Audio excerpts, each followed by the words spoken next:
Então, o suicídio a gente pode entender como multifatorial, não tem uma única causa.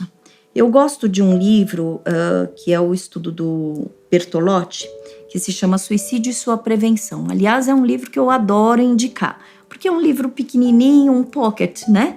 E assim, dá as principais informações a respeito do suicídio, né? Uma das coisas que o Bertolotti coloca e aponta é que se o suicídio é multifatorial, existem 2 tipos de fatores que a gente precisa considerar.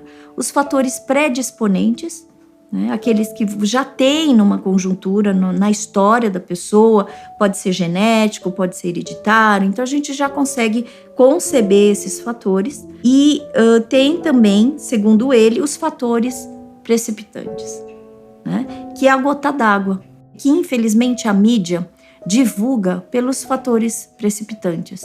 Então, assim, fica uma sensação de que o suicídio tem uma única causa, porque infelizmente é o reducionismo que se apresenta para a pessoa que busca explicação apaziguar o coração e a ideia dessa busca incessante de explicações. Se a gente explica que o suicídio aconteceu porque a pessoa se sentiu traída, ou não conseguiu passar no vestibular, ou porque não estava suportando a pressão, ou porque ficou desempregado, você percebe que é um reducionismo?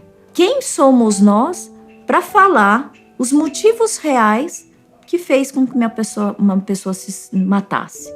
A questão bioética do suicídio é a gente indagar a quem pertence a vida. A você. E a quem pertence a morte? Por isso que eu comecei a trazer a ideia, né, em muitas palestras, nas entrevistas, assim, que a verdade vai embora com aquele que se matou.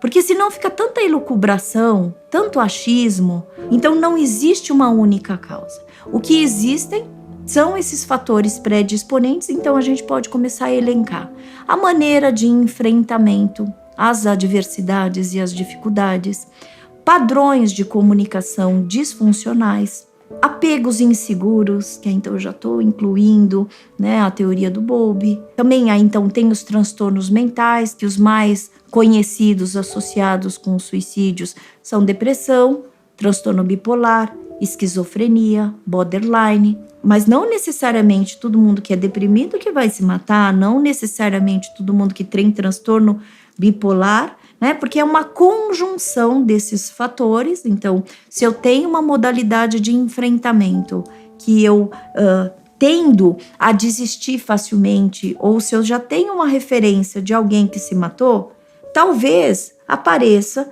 realmente no meu pensamento, né, a possibilidade de eu me matar.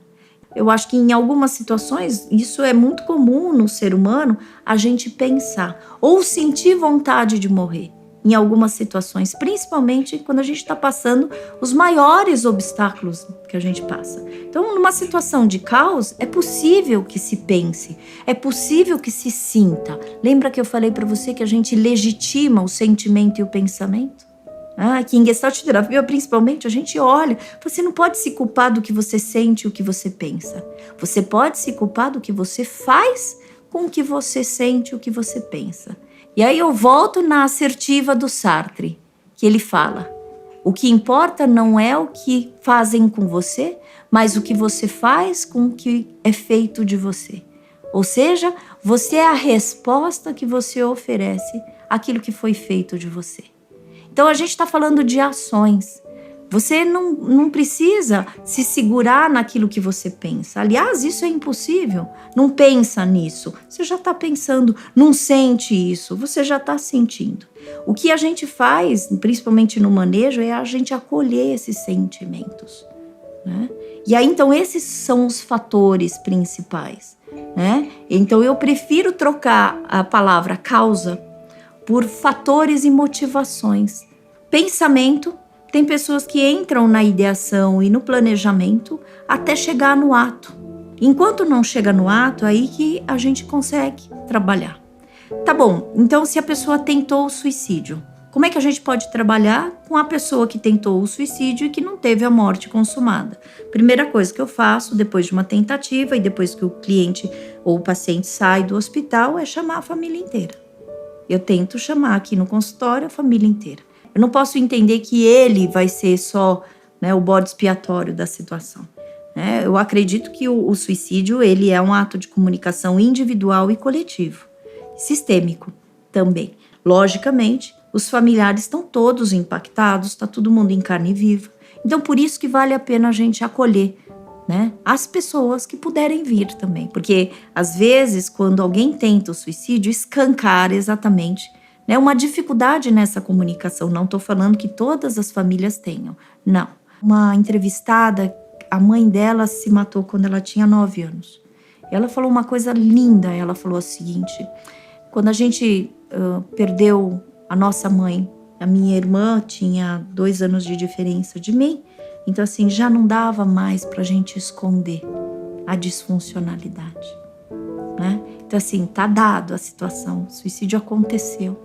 Então aí a partir desse momento eles conseguiram olhar pra gente, eles quem? Os familiares. E ela fala, e aí nós fomos levadas para psicoterapia, né? O que eu acho lindo, porque essa história, né, foi continuando, essa moça hoje é psicóloga. Então eu acho lindo isso, porque a gente faz da nossa vocação e da nossa, né, profissão uma maneira de extrair flor de pedras também, né? Porque eu gosto muito da história do mito do curador ferido, né, que a gente só sabe da nossa dor e por isso que a gente consegue estar aberto para o sofrimento humano, porque a gente também conhece a nossa dor. A gente sabe o quanto é difícil. Não que a dor da gente seja igual à do outro, mas a gente já passou por esse poço, lá do fundo do poço, dessa escuridão, sabe? Então a gente tem condições de acolher a outra pessoa também. É lindo isso, porque você fala assim, não é fácil ser psicólogo clínico. Não é só escutar, é você se colocar em presença, em escuta, né, em generosidade, porque eu acho que o nosso trabalho, eu vou puxar a sardinha assim, é você poder ter e dedicar o seu tempo para acolher o sofrimento do outro, sabe? Então assim, é muito generoso, por isso que tem que ter um trabalho também pessoal, né? Numa sala cheia de móveis não cabe mais nada. Esse é um pensamento oriental que eu sempre ouvi falar, né? Se a gente está atolado de problemas, se a gente não é muito bem resolvido, se a gente não olha para realmente para aquilo que provocou a maior dor, se a gente não entende que a partir das perdas que a gente tem que colocar ouro, né? Que a gente vai aprendendo a extrair flor de pedras, que a gente tem super ação, né? A gente não consegue acolher o outro, né? Então sempre é um resgate, um trabalho de via de mão dupla.